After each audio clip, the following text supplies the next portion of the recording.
যে এখন এটা আমি গুনবো। এতক্ষণ তো বলে দিলাম এটা কত টাকা নিয়েছে।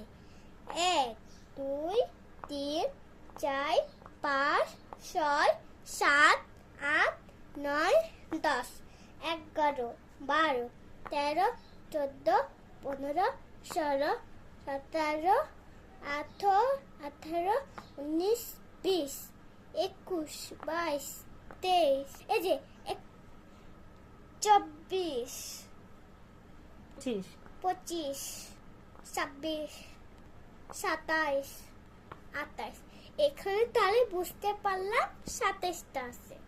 এখন আমি এটা বাদ দিয়ে দিলাম। এখন আমি এগুলা খেলবো।